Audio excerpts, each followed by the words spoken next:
नमस्कार, स्वागत है आपका। मैं हूं आपके साथ साक्षी जादौन। विदेश जाकर भारत पर सवाल उठाने के आरोपों में घिरे राहुल गांधी के बाद अब एक नया नाम सामने आने लगा है। बीजेपी का दावा है कि अब भारत विरोध की कमान न्यूयॉर्क के कथित कट्टरपंथी मेयर जोहरान ममदानी के हाथ में जा रही है। आरोप लगाए जा रहे हैं कि ममदानी भारत के खिलाफ अंतर्राष्ट्रीय साजिश का हिस्सा बनते जा रहे हैं, जिसकी वजह बताई जा रही है उमर खालिद को लिखी गई एक चिट्ठी। वही उमर खालिद, जिस पर देश विरोधी गतिविधियों के गंभीर आरोप हैं। यहीं से सवाल खड़ा होता है कि न्यूयॉर्क का एक मेयर भारत के आंतरिक मामलों में इतनी दिलचस्पी क्यों ले रहा है? क्या यह सिर्फ अभिव्यक्ति की आजादी का मामला है या फिर इसके पीछे कोई सोची समझी रणनीति काम कर रही है? बीजेपी का आरोप है कि विदेशी मंचों से भारत को बदनाम करने का एक पैटर्न बन चुका है। पहले विदेशों में धरती पर बयान और अब विदेशी सत्ता के केंद्र से समर्थन। ऐसे में सवाल और गहरा रहा है कि क्या यह महज संयोग है या किसी बड़े नेटवर्क का संकेत? क्या भारत विरोधी नैरेटिव को बाहर से जानबूझकर हवा दी जा रही है और क्या इसके पीछे कोई अदृश्य ताकत काम कर रही है? यही वजह है कि अब डीप स्टेट जैसे शब्द चर्चा में है। मामला सिर्फ राजनीति का नहीं है, बल्कि देश की सुरक्षा, देश की संप्रभुता से जुड़ा हुआ है। आज बहस का असली सवाल यही है, ये आवाज आजादी की है या फिर साजिश की है? क्योंकि निश्चित तौर पर जिस तरीके से जोहरान ममदानी की ओर से जो चिट्ठी उमर खालिद के माता पिता को सौंपी गई, जिसमें वो साफ तौर पर उनके प्रति एक सिंपैथी दिखाते हैं, उनके प्रति जो एक समर्थन दिखाते हैं, वो फिलहाल चिंता का विषय बना हुआ है। इस वक्त पूर्व राजनयिक सुरेश गोयल जुड़ रहे हैं इंडिया न्यूज पर। सुरेश जी, बहुत स्वागत है आपका इंडिया न्यूज पर। सवाल मेरा आपसे यही होगा, उमर खालिद जो कि यूएपीए के मुकदमे के तहत जेल में बंद है पिछले 5 साल से, उस पर न्यूयॉर्क जैसे देखिए शहर में वहां के मेयर की ओर से इस तरह के बयान सामने आने, समर्थन करना क्या दिखाता है? आप क्या समझते हैं? देखिए, मैं थोड़ा सा जो एक अमेरिकन पॉलिटिक्स है, मैं उसकी बात करूंगा यहाँ पर जी। कि अमेरिकन पॉलिटिक्स में स्टेट्स और वॉशिंगटन दोनों के बीच में काफी फर्क है। स्टेट्स काफी मामलों में अपने, और खासतौर पर शहरों के जो मेयर्स वगैरह हैं, वो काफी मामलों में सेंटर से, फेडरल गवर्नमेंट से बिल्कुल अलग होते हैं। हाँ। और इंडिपेंडेंट होते हैं ये। तो पहली बात तो मैं ये कहूंगा कि अगर मेयर जोहरान ममदानी ने कुछ बोला है, वो वॉशिंगटन का या सेंट्रल गवर्नमेंट का या इवन न्यूयॉर्क स्टेट गवर्नमेंट का रवैया नहीं दर्शाता है। ठीक, ये उनका अपना व्यू हो सकता है। ये तो है अमेरिकन पॉलिटिक्स की बात। तो अब अगर हम बात करें ममदानी की पर्सनल तौर पर, एक इंडिविजुअल के तौर पर, तो उन्होंने जो लिखा है वो कह सकते हैं कि मेरा ये अपना पर्सनल मामला है ये, और इससे न्यूयॉर्क सिटी का कोई लेना देना नहीं है। तो इस बात को किसी भी तरह से चैलेंज करना मुश्किल हो जाएगा। दूसरी बात है ये। तीसरी बात ये है कि अगर हमें कहीं ऐसा लगता है कि हम ये भी फील कर सकते हैं कि ममदानी एक भारतीय मूल के नागरिक होने के बावजूद भारत की सेंसिटिविटी को नहीं समझ रहे हैं और ऐसी हरकत कर रहे हैं, तो काफी मामलों में मैं ये कहूंगा कि जहां वॉशिंगटन में या न्यूयॉर्क में ऐसे काफी इनफॉर्मल चैनल्स होते हैं जिनके थ्रू ये संदेश ममदानी को पहुंच जाएगा कि उन्होंने जो ये नोट लिखा है, उस नोट से भारत की सरकार और भारत के काफी लोग उसके खिलाफ है। ये उनको संदेश जरूर पहुंच जाएगा। और आखिरी चीज ये है कि अगर हम चाहते हैं एक फॉर्मल तौर पर इस नोट के खिलाफ ऑब्जेक्शन लेने का, तो साधन है, नोट फॉर बाल है, फॉर्मल कम्युनिकेशन।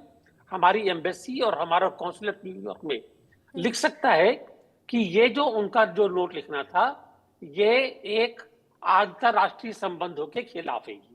लेकिन अगर हम करेंगे वो मामला काफी हद तक बढ़ाने वाली बात होगी। मैं नहीं जानता हूं कि भारत की सरकार इस मामले को इतना आगे बढ़ाने के लिए तैयार है या इसको यहीं पर दबा देना चाहती है। जी। लेकिन दुनिया के सबसे ताकतवर शहर न्यूयॉर्क के मेयर की कुर्सी संभालते ही किसी व्यक्ति की प्राथमिकता क्या होनी चाहिए, वहां के काम होने चाहिए। लेकिन उनकी ओर से यूएपीए के तहत जेल में बंद उमर खालिद जैसे व्यक्ति के खिलाफ इस तरीके का समर्थन करना, क्या संदेश उनकी ओर से देने की कोशिश की गई है? देखिए, जब इमामदानी जब मेयर बने थे, तो मुझे याद है कि भारत में भी लोगों के तौर पर, सरकारी तौर पर नहीं कह रहा हूं मैं ये, लेकिन पार्टी के तौर पर और लोगों के तौर पर आवाजें उठी थी कि ये एक Pakistani, sorry not Pakistani, but Islamic ideology को फॉलो करने वाले इंसान हैं। तो अगर ऐसे रिमार्क यहां से पैदा हुए, मैं खाली एक आर्गुमेंट दे रहा हूं आपको, वो भी अच्छा रिमार्क नहीं था। और ये जो किया है, ये भारत सरकार की नीति के खिलाफ है, ये भी गलत लग सकता है ये। तो मैं खाली ये कह रहा हूं कि अगर मेरी राय में देखा जाए, तो जो इनफॉर्मल चैनल है, उनके थ्रू अगर ये संदेश पहुंचाया जाए मामदानी को कि इन मामलों से उनको अलग रहना चाहिए, वो ज्यादा बेहतर रहेगा। और बिल्कुल, भले ही देखिए हिंदू उससे भारत के उससे आते हैं ममतानी, लेकिन उन्हें न्यूयॉर्क के संविधान की शपथ ली है, ये हमको भूलना नहीं चाहिए। और कुरान पर हाथ रख के शपथ लिए, हाँ, ये भी मत भूलिएगा। बिल्कुल जी, वही बात है। और देखिए, सबसे बड़ी बात यह कि मानवाधिकार की आड़ में भारत विरोधी एजेंडे को जो हवा दे रहे हैं इस वक्त ममदानी, क्या लगता है आपको कि किस तरीके से, क्या केवल ये ममदानी तक ही सीमित है या इसके पीछे कुछ और भी हो सकता है अगर देखा जाए तो?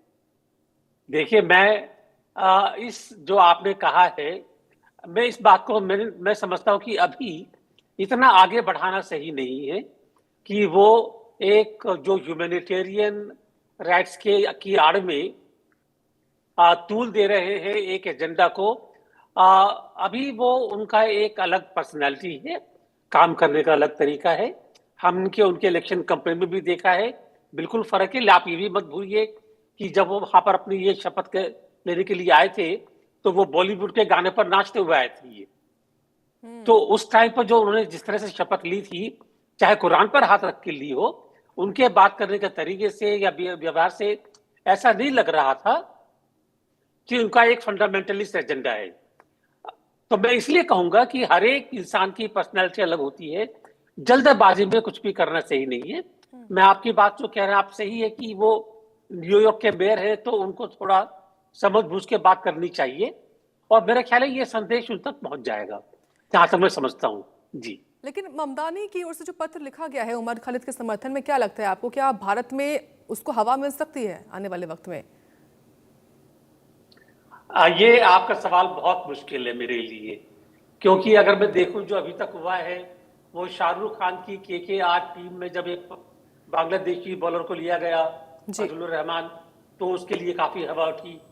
तो आजकल जो काफी सारे ऑर्गेनाइजेशन ऐसे हैं जो मामले को आगे बढ़ा सकते हैं।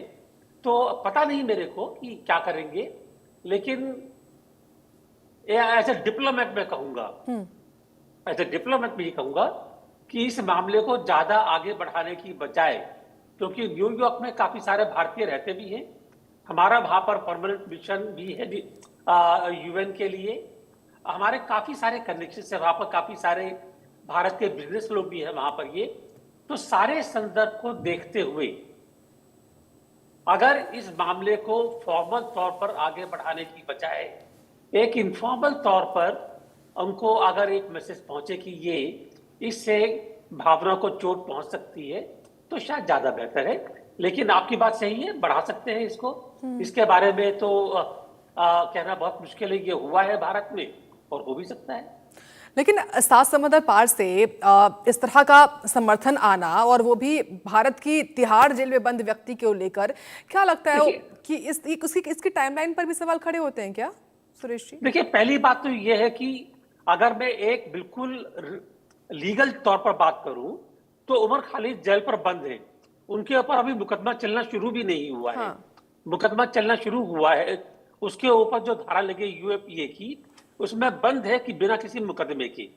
उन्होंने बार बार अपनी सफाई में काफी कुछ कहा है कि मैं निर्दोष हूं, उसकी बात को अभी तक अदालत के सामने सुना भी नहीं गया है।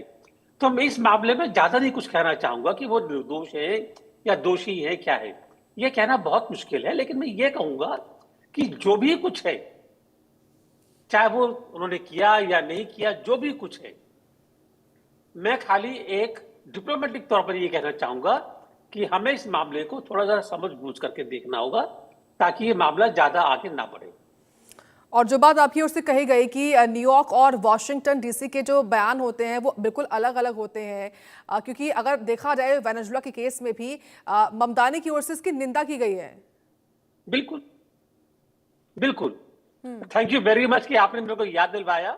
आप बिल्कुल सही कह रही हैं। देखिए कि मामदानी ने वेनेजुएला में वाशिंगटन को एक्चुअली क्रिटिसाइज किया, तो अलग हो सकते हैं बिल्कुल वो। जी। लेकिन जो डीप स्टेट की बात कही जाती है, डीप स्टेट आखिर होता क्या है, मैं समझना चाहूंगी आपसे। और इस पूरे मामले में ये जो पूरा मसला सामने आया है उमर खालिद से जुड़ा हुआ, इसमें आप इसको कैसे देखते हैं? देखिए, जहां तक ये मामदानी का है कि वो डीप स्टेट का हिस्सा है या नहीं है, मैं कुछ नहीं कह सकता हूं। जी। लेकिन डीप स्टेट जनरली रेफर करते हैं कि एक तो सामने आपको जो सरकार होती ही है, कुछ चीजें ऐसी होती हैं कि जो बिल्कुल अंदर जाकर के उसमें उनकी इंटेलिजेंस एजेंसीज होती हैं, ऑपरेटिव्स होते हैं, जो खास तौर पर उनका एक अपना एजेंडा होता है, चाहे वो ऑफिशियल तौर पर हो या उनका पर्सनल हो, ये भी कहना मुश्किल है। ये वो अपनी ही एजेंडे पर काम करते हैं, अपनी स्टेट की अथॉरिटी को काम में लेकर के। तो ये बड़ी लूसी मैं डेफिनेशन दे रहा हूं, क्योंकि डेफिनेशन कोई है नहीं। लेकिन मामदानी क्या डीप स्टेट का हिस्सा है? ये इतनी जल्दी नतीजे पर पहुंचना, ये बहुत बचकानी सी बात होगी। एक और सवाल है सुरेश जी, जी। ममदानी की ओर से जो पत्र लिखा गया है, क्या ये समझा जाए कि उनकी ओर से समर्थन और एकजुटता का एक संदेश भी उन्होंने कोशिश की है देने की, भले ही उन्होंने उस पत्र को उनके पेरेंट्स को सौंपा हो? मेरे ख्याल है मैं उस नोट को अभी एक देखूंगा, सहानुभूति का पत्र है उमर खालिद के साथ में, एक जुटता का है या समर्थन का है, ये फिर बहुत जल्दबाजी है कहना।